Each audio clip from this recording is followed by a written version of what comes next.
So ഗോൾഡിൽ ഇപ്പോൾ currently ഒരു setup form ആയി വരുന്നുണ്ട്. അത് നമ്മൾ ലൈവായിട്ടാണ് ഇപ്പോൾ എടുക്കാൻ വേണ്ടി പോകുന്നത്. ആ ട്രേഡിൻ്റെ ലോജിക്കിലേക്ക് നോക്കാം. സോ നമുക്ക് ഇവിടെ ഇപ്പോൾ 1 ഹവറിലാണ് നമുക്ക് ആ ഒരു സെറ്റപ്പ് ഫോം ആയി വന്നിട്ടുള്ളത്. 1 ഹവറിലാണ് ഇവിടെ ഈ ഒരു ഈ സി ആർ ടി ക്യാൻഡിലാണ് ഫോമായി ക്യാൻഡിലായി എടുത്തിട്ടുള്ളത്. ആൻഡ് ഇവിടെയാണ് നമ്മുടെ കീ ലെവൽ വരുന്നത്. ഈ ഒരു സ്വിംഗ് ലോ ഇതാണ് കീ ലെവൽ വരുന്നത്. ഇത് ഓൾറെഡി മാർക്ക് ചെയ്തു. ആൻഡ് 1 മിനിറ്റിലാണ് നമ്മുടെ എൻട്രി കൺഫർമേഷൻ എടുക്കുന്നത്.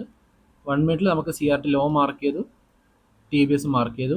ആൻഡ് ഇവിടെ നമുക്ക് എന്തുണ്ട്, ഒരു പ്രോപ്പറായിട്ടുള്ളൊരു ടി ബി എസ് ഉണ്ട്. ആൻഡ് അതിൻ്റെ മുകളിൽ നമുക്ക് ബോഡി ക്ലോസിംഗ് കിട്ടി. അതിൻ്റെ ഒരു പുൾ ബാക്കിലാണ് നമ്മളിവിടെ ഇപ്പോൾ എൻട്രി പ്ലാൻ ചെയ്യുന്നത്. അതേപോലെ തന്നെ ഫിബിൻ്റെ നമ്മളൊരു 0.5 ലെവൽ മാർക്ക് ചെയ്ത് കഴിഞ്ഞാലും ഈ ഒരു ലെവലിലാണ് നമുക്ക് എൻട്രി വരുന്നത്. സോ നമ്മൾ ഇവിടെ നിന്ന് എൻട്രി എടുത്തു. നമ്മൾ ഈ സി ആർ ടിയുടെ 50%, അതായത് സി ആർ ടി ഹൈ തൊട്ട് ലോ വരെയുള്ള 50% ലെവലാണ്, 0.5 ലെവലാണ് നമ്മളിപ്പോൾ ഫസ്റ്റ് ടാർഗറ്റ് എടുത്തിട്ടുള്ളത്. ആൻഡ് 1:2 ആണ് നമ്മുടെ മെയിൻ ടാർഗറ്റ് വരുന്നത്. സോ നമുക്ക് നോക്കാം എങ്ങനെയാണ് ഔട്ട്കം വരുന്നതെന്ന്. സോ ആ ഒരു ട്രേഡ് ഇവിടെ നമുക്ക് ടാർഗറ്റ് ഹിറ്റ് ആയിട്ടുണ്ട്. ഇത് ഞാൻ കമ്മ്യൂണിറ്റി മെമ്പേഴ്സിൻ്റെ കൂടെ ലൈവായിട്ട് എടുത്ത ട്രേഡായിരുന്നു. അപ്പോൾ ഇതായിരുന്നു ഈ ഒരു ട്രേഡിൻ്റെ ലോജിക് എന്ന് പറയുന്നത്.